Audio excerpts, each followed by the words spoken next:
गंवार जिठानी modern देवरानी। अर्पिता की शादी राकेश से तय होती है, जो एक सरकारी नौकरी करता था। अरे चाची, अर्पिता इतनी सुंदर, पढ़ी लिखी और मॉडर्न लड़की है, फिर कहाँ आप इसकी शादी ऐसे घर में कर रही हैं? अरे लड़का सरकारी नौकरी करता है, इंजीनियर है, खूब कमाता है, खूब मेहनत की है लड़के ने इस नौकरी के लिए। अर्पिता भी राकेश को पसंद नहीं करती थी, लेकिन पिता ने हाँ कर दिया तो शादी के लिए मन मारकर तैयारी कर रही थी। हाँ माँ, चाची ठीक ही तो कह रही हैं। पता है मेरी सहेलियों के पति कितने मॉडर्न हैं। अरे देख बेटा, तू मॉडर्न है ना, वो पढ़ने लिखने वाला गांव का होनहार लड़का है, तू जैसा रखेगी रहेगा। अब तक कोई उसकी केयर करने वाला नहीं था, है तो सिर्फ एक भाई भाभी, और माँ पिता तो गांव में ही रहते हैं। अर्पिता का मुंह बन जाता है।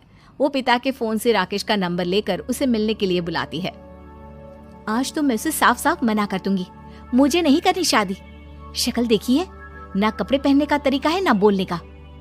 अर्पिता राकेश से मिलने जाती है। अब क्या हो गया, आपने मुझे अर्जेंट मिलने को बुलाया, सब ठीक तो है ना? हाँ सब ठीक है, पर मैं आपसे कुछ कहना चाहती हूँ। आप ना इस शादी से मना कर दे। राकेश की आंखें अर्पिता की इस बात से लाल हो जाती है। वो रूंधे गले से कहता है, लेकिन शादी की सारी तैयारियां हो गई हैं। मैंने आपके साथ एक अच्छे भविष्य का सपना भी देख लिया है। ऐसा मत करिए प्लीज। माँ पिता के अलावा मैंने किसी को दिल से अपना माना है तो वो आप ही है। देखिए, मुझे आपसे कोई समस्या नहीं है, लेकिन आप मेरे जैसे नहीं हैं। मैं मॉडर्न लड़की और आप। मैं आपसे वादा करता हूँ, जब तक आपके लायक नहीं बन जाता मैं कभी आपसे बीवी का हक नहीं मांगूंगा। अर्पिता राकेश का प्यार देखकर पिघल जाती है और शादी के लिए हाँ कर देती है। दोनों की शादी हो जाती है, लेकिन शादी के बाद राकेश की भाभी, जो कि पूरी की पूरी देहाती थी। ए राकेश, उठ, जब पानी भर कर ला और तेरी बीवी को बोल के चूल्हा लगा दिया है, रोटी बना ले। क्या है ये सब? और तुम्हारी भाभी इस तरह चिल्ला क्यों रही है?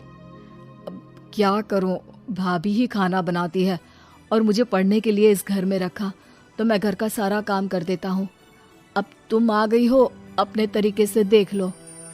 ये मकान तो तुम्हारे पापा ने बनवाया था ना, शहर में, ताकि बेटा पढ़ाई कर सके। हाँ, पर भाभी ही पूरे घर में रहती है।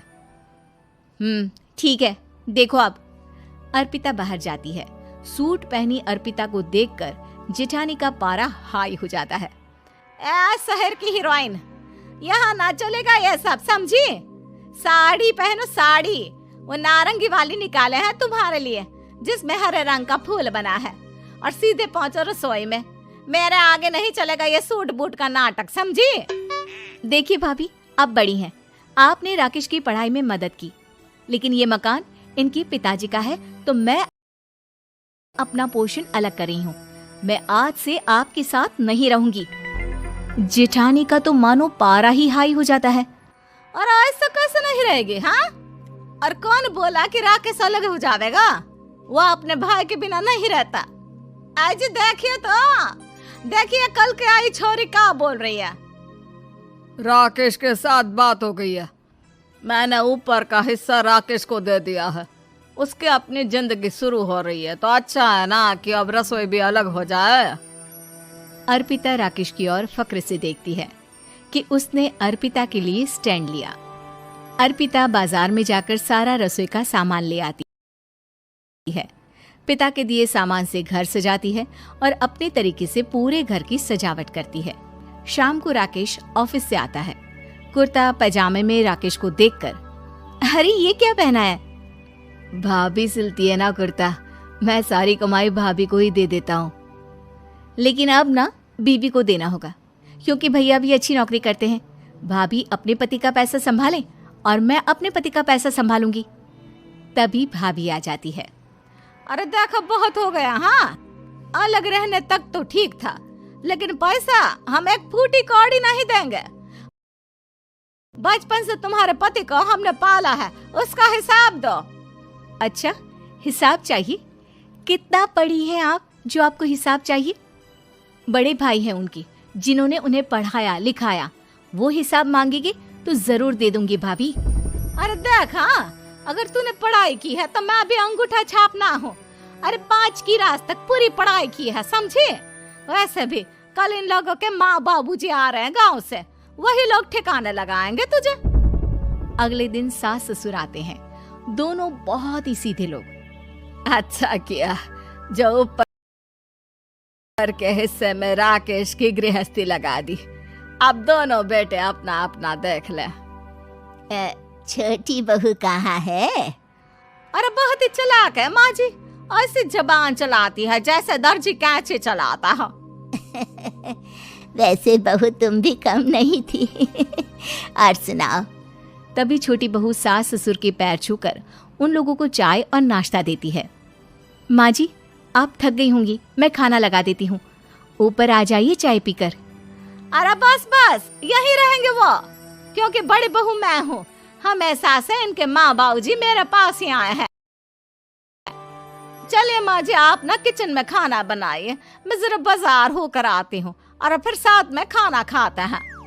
जेठानी बाजार निकल जाती है और सास ससुर बेचारे घर पर अकेले। फिर दोपहर को, माँ जी, मैंने आप सभी के लिए खाना बनाया है। माना मैं छोटी हूँ, लेकिन अच्छा लगेगा अगर आप लोग मेरे साथ रहें।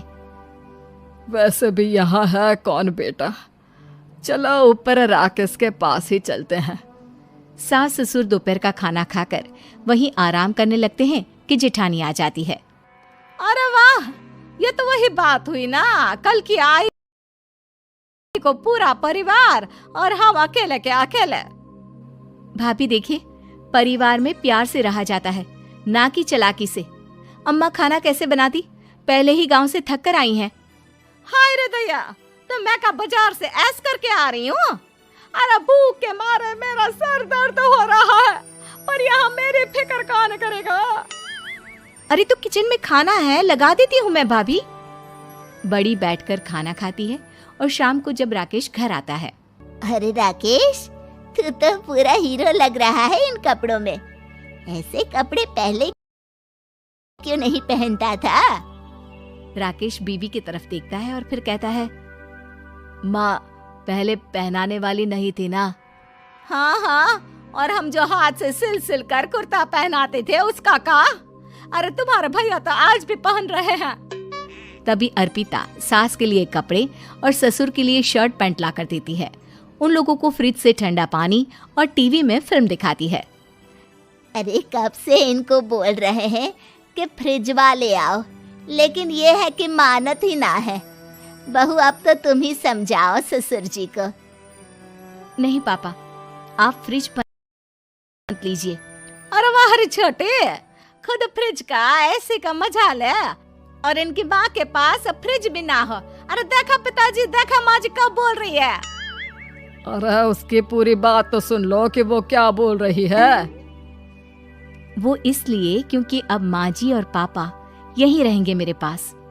घर को घर सिर्फ मॉडर्न या गांव की सोच नहीं, बल्कि संस्कार बनाते हैं भाभी, और संस्कार अच्छे हो तो सब सही हो जाता है।